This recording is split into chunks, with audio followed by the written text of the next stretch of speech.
Parfois, l'âme ne veut pas entendre certains conseils car ceux-ci entrent en contradiction avec le désir du cœur. La discipline du croyant lui commande de contrecarrer, de désamorcer ce que le cœur veut, en lui imposant de se conformer à ce qui est juste devant le tout miséricordieux. Quelle que soit la raison qui provoque en réaction ce désir, il y a certainement un moyen de prémunition à établir au préalable. Les conséquences diverses et variées de suivre une suggestion, d'où qu'elle vienne, quelle que soit sa forme, ou une incitation au mal de notre propre âme, sont toujours immenses en comparaison avec la peine qu'on pourrait éprouver en les combattant, en luttant en nous-mêmes, avant que ceux-ci nous gagnent. Rappelez-vous du fils d'Adam. Pourquoi était-il irrité?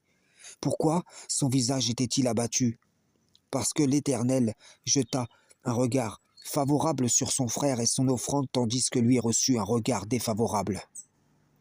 Était-ce la faute de son frère ou la sienne?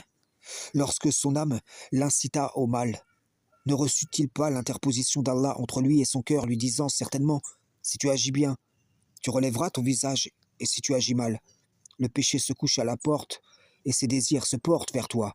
Mais toi, domine sur lui. Il tua son frère, fut pris de remords, et reçut la malédiction d'Allah. Oui, quiconque tue une seule âme non coupable d'un meurtre ou d'une corruption sur terre, c'est comme s'il avait tué tous les hommes.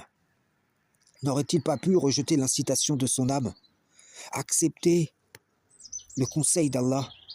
Pourquoi n'a-t-il pas vu la réaction de son frère comme une exhortation à faire le bien? Son âme fut-elle apaisée par le suivi de ce mauvais penchant du cœur, ou n'a-t-il fait qu'accroître en détresse? Il pouvait pencher vers le bien, il pouvait pencher vers la moralité, il pouvait chercher refuge auprès d'Allah et repousser le mal, mais ce mauvais désir est devenu un commandement pour lui-même jusqu'à ce qu'il accomplisse ce mauvais dessein. Pareillement, à nos échelles respectives, nous sommes de contexte en contexte à la croisée de la voie du bien et de la voie du mal.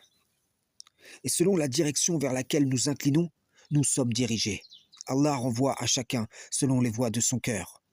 Plus nous accroissons en obéissance, plus nous réduisons les risques d'être gagnés par le mal, et donc de nous exposer à ce qui nous en reviendra en conséquence ici-bas comme dans l'au-delà. Réfléchissez bien, prémunissez-vous de piété afin de vous préserver de votre mal et d'en préserver autrui, de vous protéger du mal d'autrui, et que votre prochain soit exhorté par votre comportement à abandonner ce qui lui nuit. Frères et sœurs en islam, salam, shalom.